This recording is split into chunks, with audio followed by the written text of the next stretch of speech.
Welcome back to Black, and I'm here with my friend Dr. Jeffrey Watson, who I'm also realizing is a very good historian as well, because he definitely goes back here in the Bay Area. And when we left off, we were talking about his family, his influence by his dad and his mom, and soul beat a little bit. And so, but on this segment now, we're going to talk more about him because I've done a little research and I've actually seen his diploma degree hanging up in his office. So tell us a little bit about your Vanderbilt days. You started off as an intern. Yeah, as you said, from Oakland, went to Skyline High School. Mm-hmm. Proud of that. UC Davis, and at the time, a case called the Bakke case, affirmative action issue. I ended up at Vanderbilt in Nashville, Tennessee, where I really, really, really enjoyed it. One, because it's an excellent school. Two, because it was next to Meharry, Fisk, Tennessee State University, and several Black universities. I'd never been exposed to that. A lot of young people coming from this area have not been exposed to the South or African American schools on an elective basis. Our moms and dads had to go there because they couldn't go to others. Vanderbilt is called the Harvard of the South. I stayed there. I was going to marry a woman who was in medical school there, and that was one of the main reasons I stayed there. Didn't work out. We didn't get married. And the University of California at San Francisco was amongst the top 10 programs. Vanderbilt also top 10 programs in internal medicine. So I transferred to UCSF, UC San Francisco, during the boom of the HIV issue, crisis, I would have to say. And that would be about 1983, 1984. It was big. I'd seen one case of HIV in Nashville. When I came to UC San Francisco General Hospital, I saw more than I would have liked to have seen. And so that was a real learning experience. I joined my dad in 1985 after having that great experience at Vanderbilt, a great scientific institution. I had to be on call every other night. UC San Francisco, a top institution in the world, both of them, and then started practice in North Oakland with Dr. James Watson, who was always my mentor, and his wisdom really helped to put together a wonderful package of wisdom and scientific knowledge. My mother with community and family. Sure. And you ask about the media. I have a brother that's an actor. Sure. And so he always went into the media. A sister who went to USC and was the first Black Helen of Troy, making at the year that OJ won the Heisman Trophy. So making history again with African Americans. And then another brother who's an attorney, and a wonderful sister who also embarked on a travel agency business with my mother. So I got to see a lot of real wonderful things and learned with my dad and my mother the importance of history, which you brought up, and which Sure. What our TV is doing is bringing great history. 3 blocks from the office was the old Merritt Junior College. The Black Panthers started there, and they would be frequently in the office. My dad was great friends with Lionel Wilson. I got to be good friends with Elihu, with Barbara Lee, with other politicians. As politics have changed, one of the great things that happened in our lifetime is we had an African American president.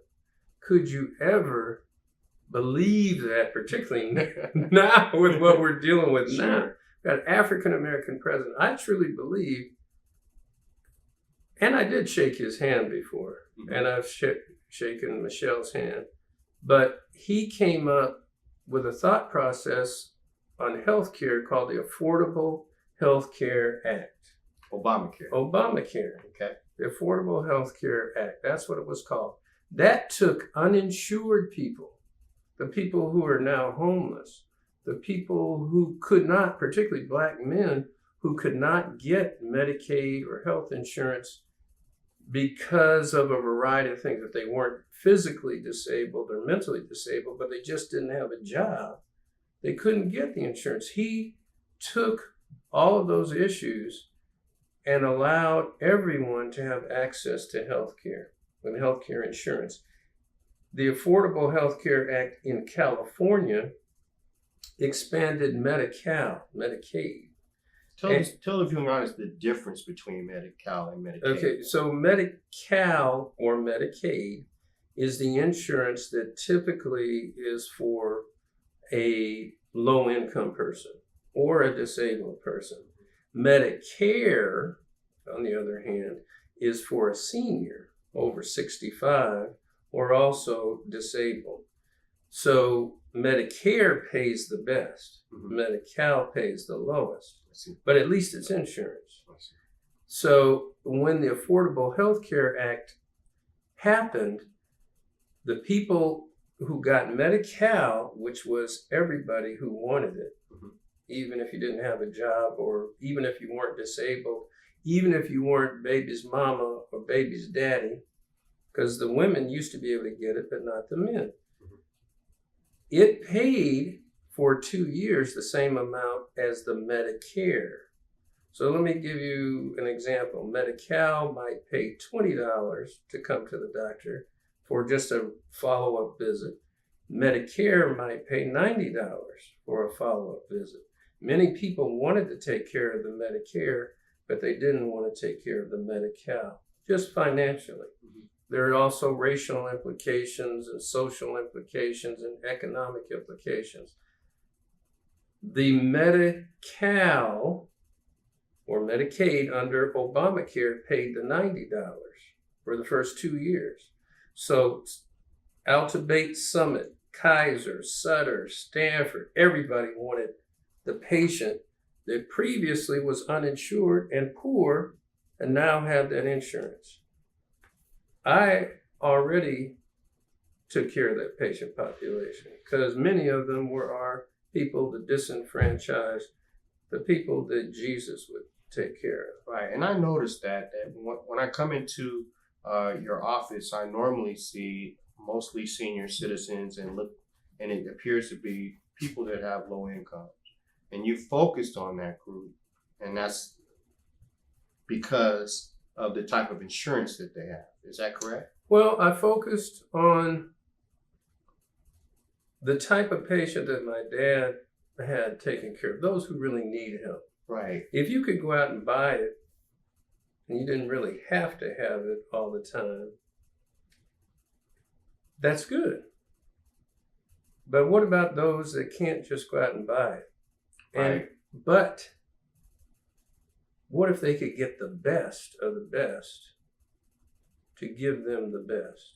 And that's what the Affordable Care Act had provided. And that's what the Watson Wellness Center provides. Absolutely. And that's why you see me wearing this cross, because I'm doing God's work to try to help that patient population. It's from your heart. It's where this from my came heart. Absolutely. It's from what my mother and my father started. It's from the kind of work that you do. It's very difficult. You do it, out of your own pocket. You do it the best way you can to try to educate, because that's what your parents did. That's Absolutely. what my parents did. That's what we're supposed to do as community. Absolutely. And that's why Back to Black is what we're talking about right now. We have to have a village concept. We want to help one another to help each other. And so, Dr. Watson, I'm telling my producer that this is going to be an extended version because I'm really enjoying this conversation. I'll get the programmer to work it out. We're going to go another 5 minutes, sir. So I need to talk to him some more because he's got some really good information. So first, I want to talk about this. What do you have here? That's Watson Wellness Water. There was a concept that many of the foods that we eat and many of the things that we drink, sodas and so on, are not so healthy for us. Mm-hmm. And so there was a proposition HH that came out. We helped to get that on television and help people to know that, hey, there are other things that we could do that are healthy for you. Mm-hmm. Water is one of the things. Our body's like 80% water. Sure. Your muscles, your brains. So I decided, why not have the doctor prescribe you water? Right. You know, you forget about drinking water. Our schools are having problems with water, the Oakland public school system. One of the attributes that I hear is important is the alkaline. Can you explain to our viewers what that means? Yeah, because people have been telling me to hydrate more with more alkaline water. I wrote an article, and I'm just coming from working at the hospital. You always work. Been up all night. I work in intensive care. If you are in septic shock, if you have infection in your body and it's making your blood pressure go down, your heart go down, your body has developed acidosis. It's developed acid. Okay. Alkaline is basic, and alkaline brings your pH, your natural balance, back to a balance that allows your body to function better, your heart to function, your brain, the antibiotics work better. If you were in intensive care and we put you on a vasopressor, it would work better if alkaline or base was in your body. So alkaline water has more of a basic level to it. Mm-hmm. I like to start with getting people to just drink water before they start getting real sophisticated with electrolyte water and infused water and alkaline water. Drink some water. More than just soda. Drink some water. Drink some Watson Wellness water. Drink some Watson Wellness. Doctor's orders. Doctor's orders. Now, how can we get our hands on Watson Wellness water? You can come down to the Watson Wellness Center. Let our viewing audience know exactly where that's at. That's located at 5709 Market Street in Oakland, California, zip code 94608. This summer we'll be hiring kids to sell water instead of lemonade, instead of soda. They'll be selling Watson Wellness water. We also have donated this to the Oakland Public Schools, to the School of the Arts. I have to say, here is my daughter on the back of this one. I have my son on another one. We'll have others on it, but she's a ballerina from the Oakland School of the Arts and just got a scholarship to go to Paris. And this is what the Oakland Public Schools are doing. So why not give back to them? Absolutely. We are here, and we're going to have to wrap this up with Dr. Jeffrey Watson. As you can see, he's really family-oriented. He's really community-oriented. And he's really clinically oriented to help our people. So before we wrap up, Doc, I just want you to let the viewing audience know, what do you have on your plate moving forward? Have you thought about doing anything else outside of medicine? Yes, I always am. And it's working with the community. I like to do the 8 healthy guidelines of living. Number 1, prayer and meditation. So I preach and I teach. Number 2 is read and gain knowledge. So I teach and I preach. Number 3 is eat to live. Don't just live to eat. So you're going to drink some water. I'm going to put that out there. Number 4 is going to be exercise regularly. And you'll see that on the Health Beat show. Number 5 is going to be rid yourself of addictions. Number 6 is going to be get appropriate rest and relaxation.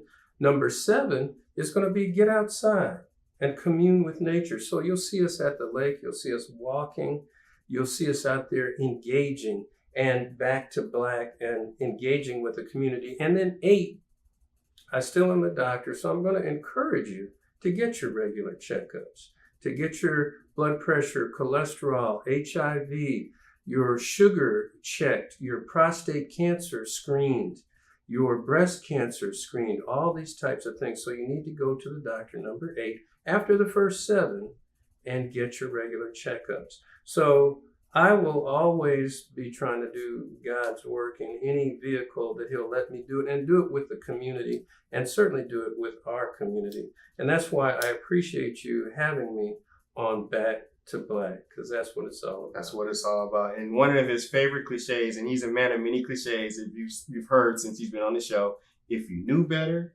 you could do better. That's right. Thank you, Doc. Appreciate you, man. God bless Thanks for being with us today. Okay. And that's it. It's a wrap. And we'll be right back with more of Back to Black.